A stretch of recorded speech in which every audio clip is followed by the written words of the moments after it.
Salam YouTube, bienvenue à tous, bienvenue sur ma chaîne, bienvenue à mes abonnés, merci pour m'encourager, merci beaucoup. Abonnez-vous, c'est gratuit. Il y a beaucoup de gens qui regardent mes vidéos, mais qui s'abonnent pas. C'est gratuit, ça apporte beaucoup de bien à la chaîne, ça apporte de l'avancement au niveau des chaînes, des vidéos YouTube, tout simplement. Donc je suis mieux agencé et j'estime vous faire des vidéos qui soient assez intéressantes. Voilà. Ça fait 3 heures que je travaille sur comment customiser Bootstrap. Donc j'ai essayé avec la méthode de GraphiCart, c'est une ancienne vidéo. J'ai essayé avec une ancienne vidéo francophone aussi. Ça fonctionne pas. Donc je me suis dit je vais regarder les nouvelles vidéos sur YouTube 2021-2022 et j'ai trouvé une vidéo de Venet Ninja, ça fonctionne, et une vidéo de Dev6, ça fonctionne aussi. Donc je vais essayer d'être assez rapide.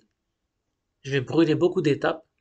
Donc si vous êtes débutant, vous allez peut-être rien comprendre. Celui qui est pas débutant, qui s'y connaît un peu, ça va aller. Donc cette vidéo-là, c'est pour 2022. Après, elle sera périmée pour 2023. C'est fort probable, parce que la technologie avance très rapidement. Donc on va faire d'une manière très très simple. On est sur le site de Bootstrap. On est sur le GitHub PostCSS Autoprefixer. Donc ça, faudra l'installer. Je vais vous montrer comment faire. On va sur notre VS Code. On crée un nouveau projet. Moi, je l'appelais juste SAS Bootstrap. Vite fait. Ok. Ce qu'on va faire maintenant, on va sur notre terminal. Nouveau terminal. Donc ça dégage. Mon shell, je le mets là. Tu veux pas. On va faire un truc vite fait. On va créer d'abord un index HTML. Voilà. Maintenant notre terminal. Voilà, les PowerShell. Voilà.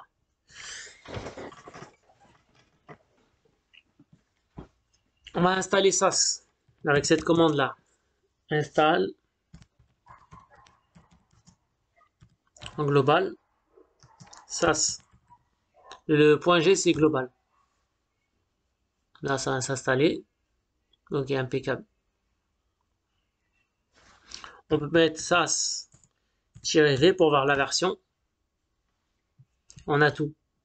On a tout ce qu'il faut.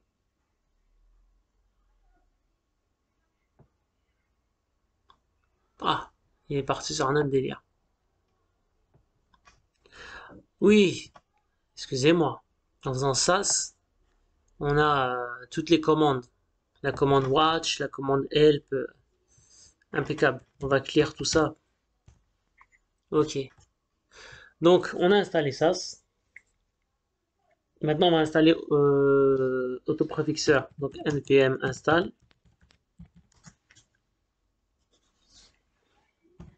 Post css. CLI. Autoprefixer. Autoprefixer. Donc ça s'installe tranquillement. Voilà. On a un autre module. Nous, on va contrôler notre package JSON. Voilà. Dans les dépendances, autoprefixer s'est installé, la version 10. Le post CSS, il est installé, la version 10. On a aussi un autre module qui s'est installé. Voilà. Ok. Donc ça, c'est une première étape.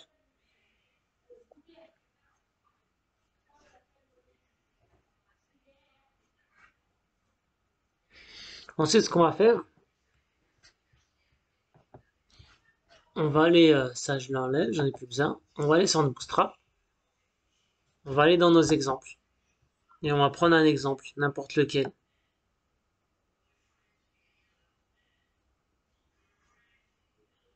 On va prendre celui-là, pricing. On clique droit, page source, CTRL A pour tout sélectionner, CTRL C pour coller. On va dans notre VS Code, on va dans notre index HTML, CTRL V, CTRL S pour sauvegarder. Voilà. Il y aura des modifications à faire après. On va modifier ça. Ce qu'on va faire maintenant, on va se faire un petit npm init. C'est pour créer notre projet. npm init, ça va compléter notre package JSON. npm init. Voilà. Là, on appuie entrée, entrée, entrée, entrée, entrée, entrée, entrée. Author, CraftGX. Craft X parce que c'est moi. La licence. Voilà, on met yes. Ok. On va remettre clear pour être là-haut. Parce que si vous êtes sur téléphone portable, je sais que vous verrez rien. On va sur le package JSON. Tout a été créé. On a notre script. Dans notre script, on peut mettre compile et watch. On peut faire cette manière-là. Moi, je vous ferai une autre manière, beaucoup plus simple, largement plus simple même. On continue. Donc là, on va installer Bootstrap. Donc npm install. On met .save et on met Bootstrap. Bootstrap. Ça installe Bootstrap. Ok. On va dans notre module et Bootstrap, il est ici. Voilà, on a le dist, le JS, le SCSS. Encore une fois, je vais vite, hein, je vais rapide, je brûle les étapes. Du moins, je brûle les étapes. Je vais vite. Donc celui qui sait pas tout ça, il faut qu'il regarde d'autres vidéos. Moi, vraiment, je brûle les étapes très rapidement. C'est juste pour vous montrer un peu comment on fait. Vous regardez d'autres vidéos si vous voulez, pour compléter les choses. Moi, c'est vraiment rapidement. Je m'en excuse.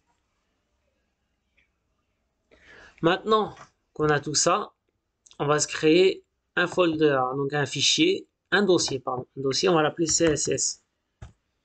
On va créer deux choses. Donc, un bootstrap .scss. Et on retourne ici. Et la même chose, bootstrap.css. Voilà. On l'aurait pu appeler autre chose, hein. Moi j'ai mis CSS, on aurait pu appeler autrement. Bon, on s'en fiche un peu. Ok. Alors le bootstrap.css, c'est ce qui va être compilé. D'accord? Ce sera le résultat de la compilation. Et le bootstrap SCSS, c'est le dossier d'origine. On fait de cette manière-là. Pourquoi? Je vais vous expliquer. Dans notre module Bootstrap,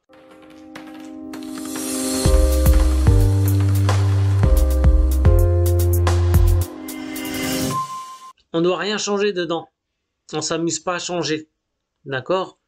Tout ce qui est niveau customisation, on change rien. On customise pas ici. On va customiser plus dans notre Bootstrap SCSS. D'ailleurs, ce qu'on va faire tout de suite, c'est qu'on va faire l'import. Import. Alors, import.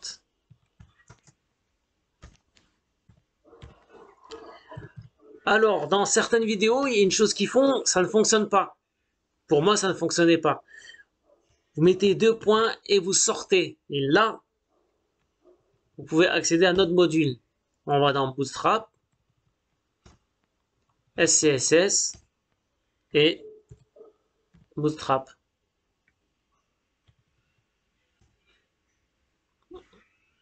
Voilà, on fait comme ça. Jusque-là, tout va bien. Maintenant, on va faire la customisation.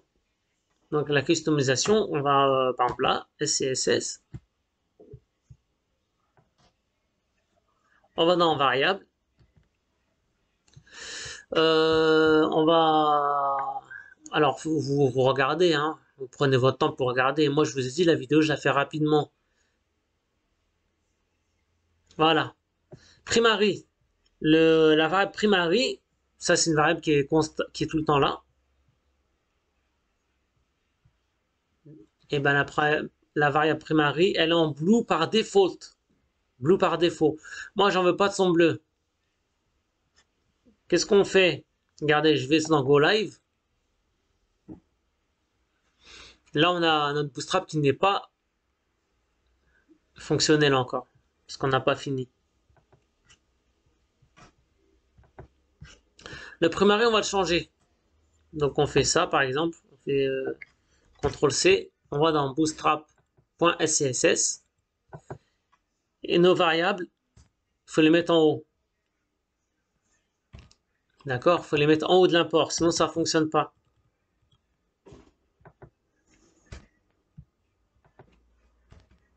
Ok, CTRL-V, on va l'effacer. Je vais mettre pink par exemple, point virgule. Sauf que notre pink, on va le customiser, on va le mettre comme ça par exemple. Voilà. CTRL-S. Toutes nos variables, il faut le mettre vraiment avant l'import pour que ça fonctionne. D'ailleurs, on va les bonnes habitudes. Couleur par exemple. Voilà, couleur custom. Pourquoi les bonnes habitudes? Parce que, encore une fois, il faut penser au travail d'équipe. Quand vous faites des sites, vous allez travailler en équipe, CTRL-S. Vous allez travailler en équipe. Il faut que ceux qui travailleront derrière votre projet, ils comprennent ce que vous avez fait. Toujours mettre des commentaires. Là, je mets un commentaire couleur custom. Donc, la personne qui va travailler sur votre projet va comprendre directement. Limite, vous mettez français-anglais. Peut-être qu'il y a des anglophones qui vont travailler sur votre projet. Va savoir. Jusque-là, on est bon. J'ai oublié quelque chose. On retourne dans notre index. Ça, on va le virer, notre href. Il est plus bon. Pareil pour notre integrity, il va être plus bon. Donc ça, on le vire aussi. Notre href, qu'est-ce qu'on fait? Ça.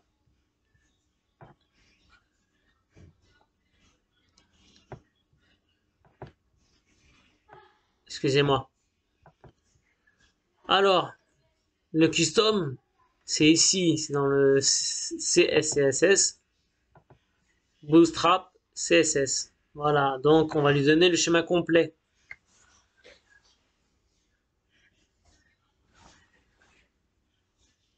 Le schéma complet, c'est ça, CSS, Bootstrap, CSS. N'oubliez pas de toujours mettre le point et ça. C'est comme ça que ça fonctionne. CTRL-S pour sauvegarder. Moi, j'ai retiré l'autosave. J'ai retiré l'autosave. Pourquoi? Ça m'a fait des problèmes sur certains projets. Donc, allez, en manuel. Jusque-là, tout va bien. Il ne nous reste plus qu'à compiler.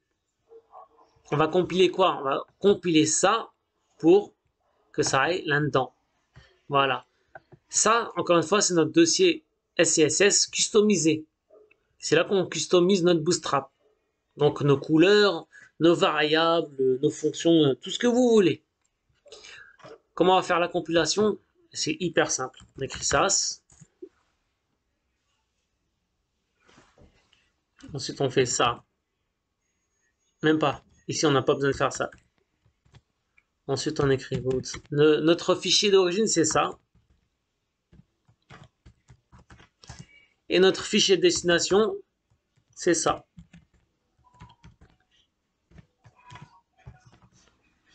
Vous êtes OK avec moi? On met entrée. Waouh, ça fonctionne. Qu'est-ce qui s'est passé? Qu'est-ce qui s'est passé? On a eu un nouveau fichier qui s'est créé, bootstrap.css.map. On va dans le bootstrap SCSS. Waouh, super, ça fonctionne. Voilà. L'heure de la prière.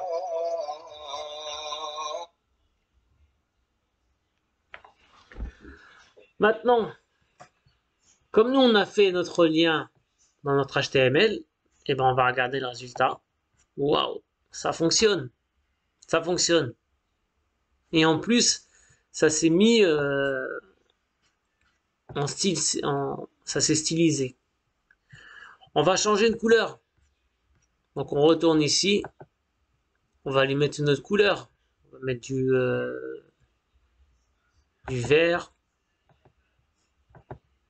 Allez, CTRL-S. On retourne dans notre PowerShell. CTRL-C. CTRL V. J'ai oublié quelque chose. Là, je travaille sur l'environnement Windows.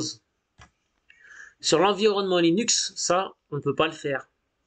D'accord? Parce que autant je travaille sur mon PC gaming qui est en Windows, autant je travaille sur un autre PC qui est en Linux, Ubuntu.